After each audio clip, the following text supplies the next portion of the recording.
सभी ज्ञान प्रेमियों को, सभी प्रबुद्धजनों को, सभी गीता प्रेमियों को, सभी तत्वदर्शी जिज्ञासुओं को मेरी ओर से और मेरी संस्था डूअर्स पैराडाइज फाउंडेशन के सभी सदस्यों की ओर से सादर जय श्री कृष्ण। आज हम वर्तमान युग में आध्यात्मिक चिंतन की श्रृंखला के तहत गीता के 5वें अध्याय के श्लोक संख्या 4 की व्याख्या करेंगे। श्लोक संख्या 3 में भगवान श्री कृष्ण ने अर्जुन को कर्म योग के महत्व को बतलाया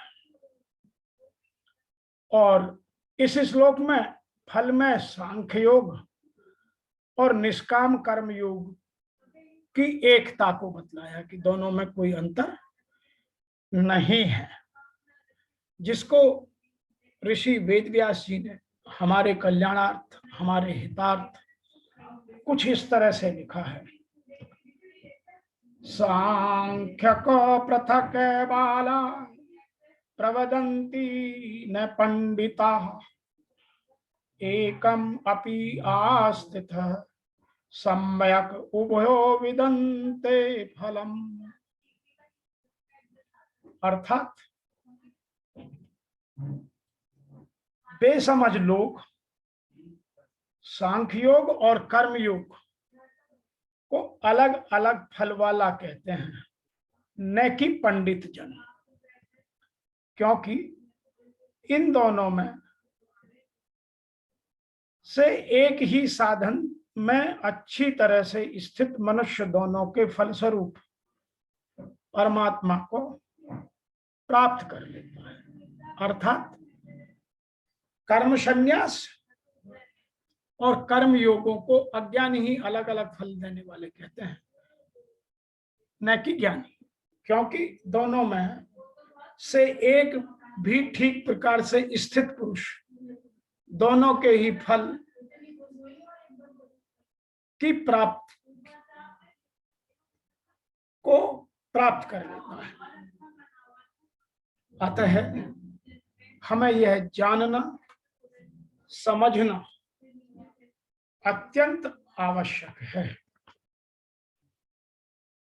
भगवान के मत में ज्ञान योग और कर्म योग दोनों ही लौकिक साधन हैं। यह बात गीता के 3 अध्याय के 3 श्लोक में कही गई और दोनों का परिणाम भी एक ही है।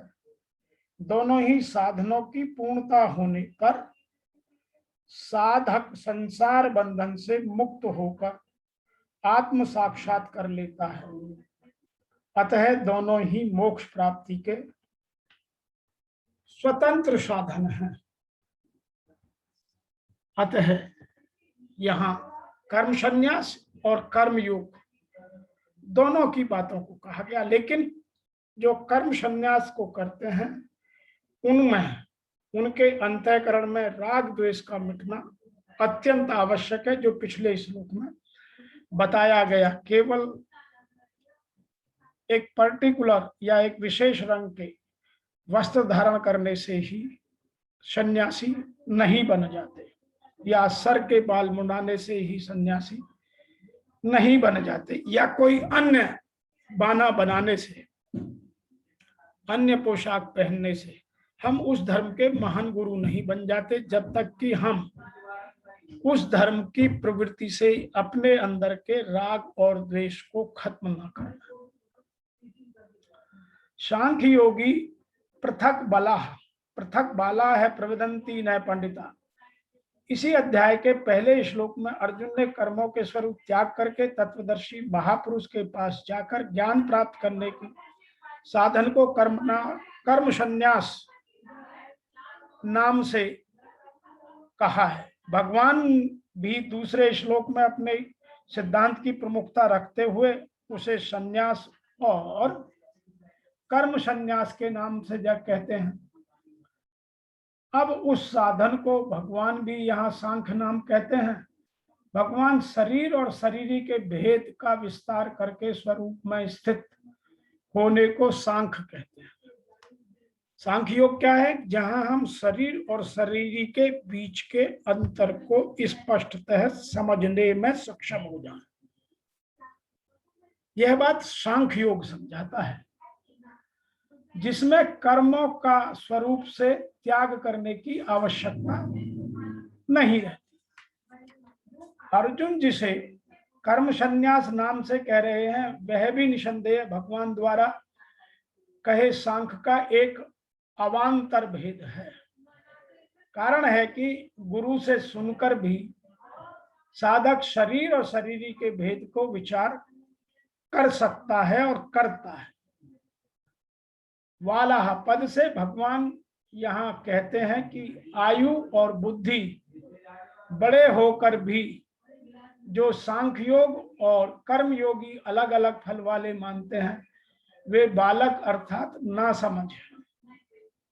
अर्थात यहाँ बाला शब्द का पृथग्य बाला शब्द को उन्होंने स्पष्ट किया है।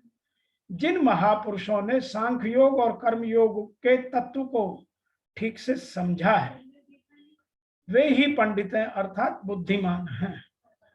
वे लोग दोनों को अलग अलग फल देने वाला नहीं कहते, क्योंकि दोनों के साधनों की प्रणालियों को न देखकर उन दोनों के वास्तविक परिणाम को देखते हैं। यहाँ एकम अप्या स्थित है सम्य गुणा विवेदित विदंते फलम। गीता में जगह जगह सांख्य योग और कर्म योग की परमात्मा प्राप्ति का फल एक ही बताया गया है। 13वें अध्याय के 24वें श्लोक में दोनों साधनों में अपने अपने परमात्मा तत्व का अनुभव होना बताया गया है। 3रे अध्याय के 19वें श्लोक में कर्म योगी के लिए परमात्मा की प्राप्ति बताई गई है और 12वें अध्याय के 4थे श्लोक में तथा 13वें अध्याय के 34वें श्लोक में ज्ञान योगियों के लिए परमात्मा प्राप्ति बताई गई है। इस प्रकार भगवान के मत में दोनों साधन एक ही फल वाले हैं, अर्थात दोनों रास्तों से पहुंचकर भगवान के दर्शनों को या भगवत प्राप्ति को किया जा सकता है। यहाँ एक व्याख्या और कुछ लोग करते हैं, जिसको हमें जानना आज की दृष्टि से बहुत आवश्यक है। निष्काम कर्म योग और ज्ञान योग, इन दोनों को वही अलग अलग बताते हैं जिनकी समझ इस पथ में अभी बहुत हल्की है, अर्थात प्रवेशिका के समान है, न कि पूर्ण पंडित लोग, क्योंकि दोनों में से एक भी अच्छी प्रकार से स्थित हुआ पुरुष दोनों के फलस्वरूप परमात्मा को प्राप्त करता है। दोनों का फल एक है और एक ही समान है। भौतिक जगत में विश्लेषणात्मक अध्ययन का उद्देश्य आत्मा को प्राप्त करना है। भौतिक जगत की आत्मा विष्णु या परमात्मा है। भगवान की भक्ति का अर्थ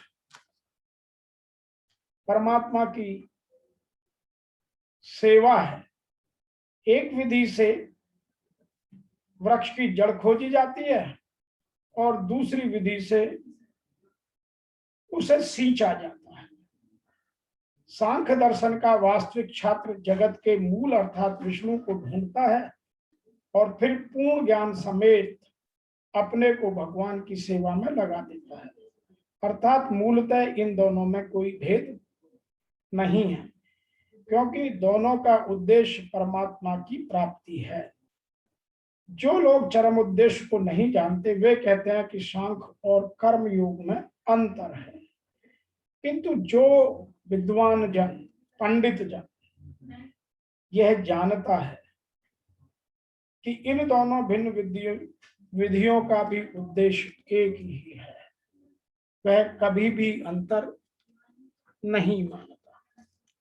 अतः किसी को अच्छा या बुरा समझना, किसी को बड़ा या किसी को छोटा समझना हमारे ज्ञान के अनुरूप हो सकता है, जबकि पंडित जनों के लिए इन दोनों में कोई अंतर नहीं है।